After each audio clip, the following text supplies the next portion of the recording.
Hello viewers, நம்ம இன்றைக்கி நம்ம சேனலில் பார்க்க போகிறது மரவள்ளி கிழங்கும் பீஃப் பெப்பர் கறிங்க.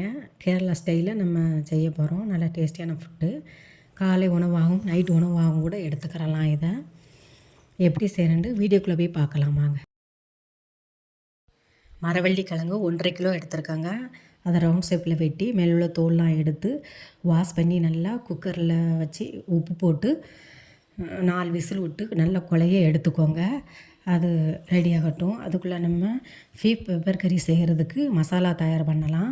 காஞ்ச வரமிளகாய், மிளகு, ஜீரகம், சோம்பு, மஞ்சத்தூள், பட்டை, கிராம்பு, ஏலக்காய், மல்லிப்பொடி, ஒரு அரை மூடி தேங்காய், இந்த எல்லா மசாலாவும் பீஃப் பெப்பர் கறிக்கு தயார் பண்ண போகிறோம்.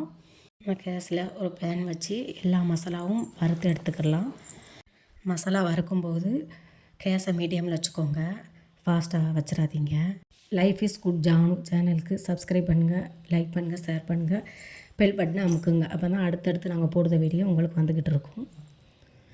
அரை மூடி தேங்காய், துருவன தேங்காய் அந்த மசாலாவோடு சேர்த்து நல்லா வதக்குங்க. நல்லா பொன்னிறமாக வதக்கி எடுத்துக்கோங்க. பொன்னிறமாக வதக்கினா தான் நல்லா அந்த சாணம் ஒரு டேஸ்ட்டாக மணமாக இருக்கும். லாஸ்ட்டில் மல்லி பவுடர் சேர்த்துக்கோங்க, மல்லித்தூள் சேர்த்துக்கோங்க. அதையும் நல்லா வதக்கி எடுத்துக்கோங்க. மசாலா எல்லாம் நல்லா வதக்கி எடுத்த பிறகு நல்லா ஆற வச்சுருங்க. நல்லா ஆற வச்சு ஒரு மிக்ஸி ஜாரில் போட்டு அந்த மசாலாவை அரைச்சி எடுத்துக்கோங்க. நல்லா நைஸாக அரைச்சி எடுத்துக்கோங்க. இப்போ நம்ம பீஃப் பெப்பர் கறிக்கு தாளிப்பு ரெடி பண்ணலாம். ஒரு குக்கர் வச்சு அதில் ஒரு மீடியம் சைஸ் வெங்காயம் எண்ணெய் ஊற்றி நல்லா அதை வதக்கிக்கோங்க. தேவையான அளவு இஞ்சி பூண்டு சேர்த்து பச்சை வாடை போக வரைக்கும் அதை நல்லா வதக்கி எடுத்துக்கோங்க. 2 மீடியம் சைஸ் தக்காளி அதையும் நறுக்கி அதையும் சேர்த்து நல்லா வதக்கி எடுத்துக்கோங்க. வதக்கினதுக்கு அப்புறமா நம்ம அரைச்ச மசாலாவையும் சேர்த்து அதோட கிளறி விடுங்க. நல்லா அதையும் நல்லா கிளறி விட்டு பச்சை வாடை போக வர வரைக்கும் நல்லா கிளறி எடுத்துக்கோங்க. அந்த மசாலா கூட லைட்டாக தண்ணி சேர்த்து லைட்டாக 1/2 கிளாஸ் தண்ணி சேர்த்து வதக்குங்க. அடி பிடிக்காமல் இருக்கும். அதோட உப்பு சேர்த்துக்கோங்க. கல் உப்பு சேர்த்துருக்கேன். தேவையான அளவு உப்பு சேர்த்துக்கோங்க.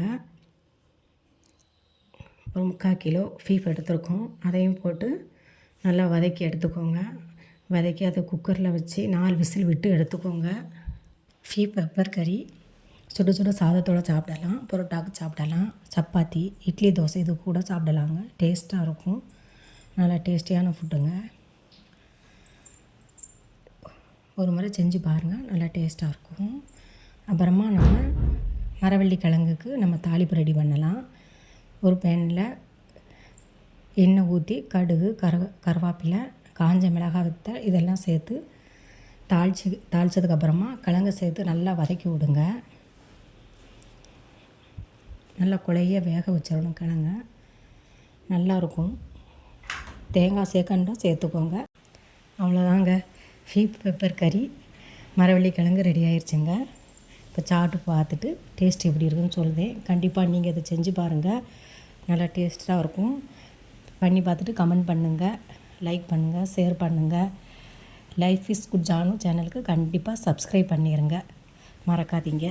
பெல் பட்டன் அமைக்கிறங்க. நாங்கள் போடுற வீடியோ அடுத்தடுத்து உங்களுக்கு வந்துக்கிட்டே இருக்கும். இப்போ சாப்பிட்டு பார்க்கலாமுங்க. பார்க்குறதுக்கு அழகாக இருக்குங்க. கண்டிப்பாக ட்ரை பண்ணி பாருங்கள். இப்போ சாப்பிட்டு பார்க்கலாம்.